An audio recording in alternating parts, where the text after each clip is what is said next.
All right, let's get right into it. We talk a lot about infertility as a couple's issue, right? But what if I told you that one half of that equation is basically a statistical ghost? Today, we're going on a deep dive into the fascinating and frankly difficult challenge of trying to count the number of infertile men across the entire planet. So, to really get a sense of the scale here, let's start with a number we actually do have a handle on. Worldwide, about 48.5 million couples are dealing with infertility.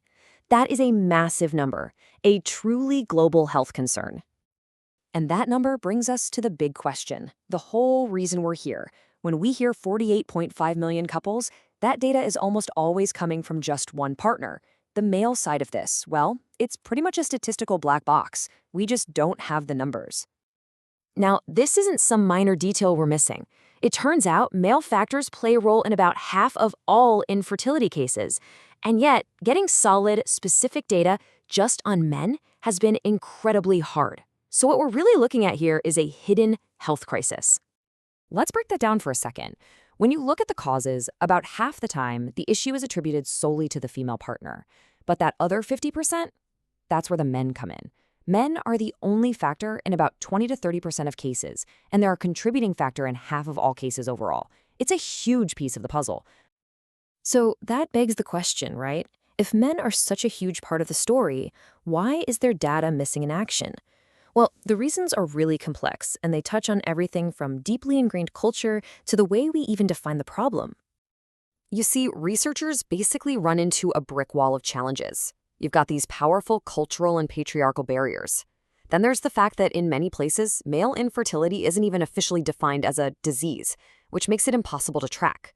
And the studies that do exist, they often use different timelines, which messes with the results. But the biggest problem, by far, is that most of these huge health surveys, they only talk to the women. And that cultural piece is just massive.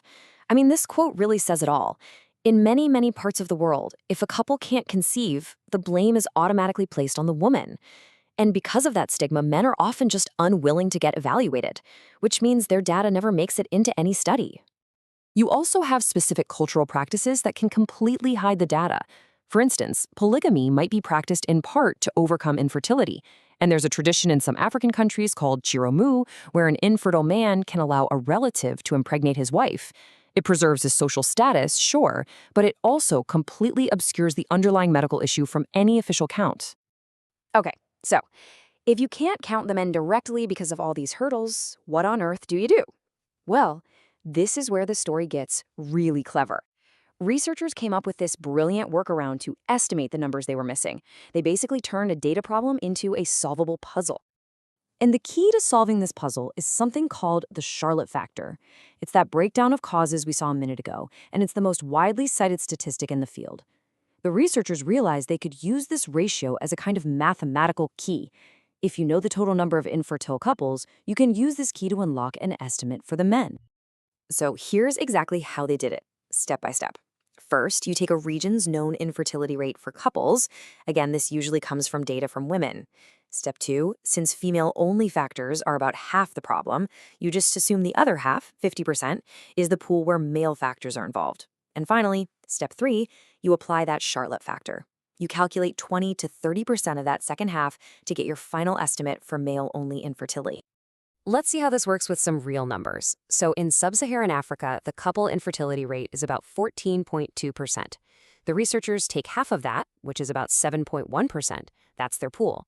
Then they calculate 20-30% of that 7.1%, giving them a final estimated range for male infertility of about 2.8% to 4.3%.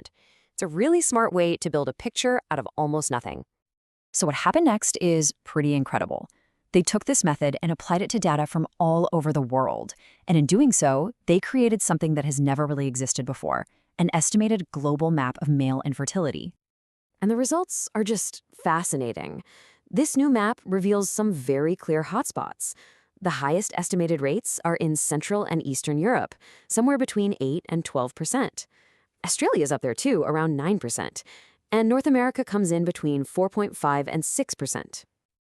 The research also shines a big spotlight on a specific area of concern, what's known as the African infertility belt. This is a region stretching right across Central Africa that has some of the highest rates for both sexes, which some studies suggest could be linked to high regional rates of sexually transmitted diseases. Okay, so after all that clever math and detective work, what does it all really tell us? What are the big takeaways now that we've put a number on this invisible problem? Well, here it is. The estimated total number of infertile men worldwide is over 30 million. Let that sink in for a second. For the very first time, this calculation puts a real, tangible number on the problem. And what's wild is that this is likely an undercount, since it doesn't even include huge regions like Latin America or parts of Asia, where the data was too sparse. Now, we've got to be really clear here. This is a calculated estimate, and the researchers themselves are upfront about its limitations. The whole thing is built on that Charlotte factor assumption. A lot of the data they used is from older studies, and, self-reported information can always be a bit shaky. But with all that said, it is without a doubt the best and most complete picture we have ever had. So, based on everything they found, the researchers have a very clear call to action. Number one, we have to tackle the cultural stigma that keeps men from getting help. Number two, we need a standardized, globally accepted way to actually count this directly. And number three, we just have to raise awareness about male infertility, both for the public and inside the medical community itself. And, this is really the question that hangs over everything. This research gives us the first real map of the problem, but it also shows just how far we still have to go. It forces us to ask a really tough question. How do we even begin to treat a global health crisis that, until right now, we could barely even measure?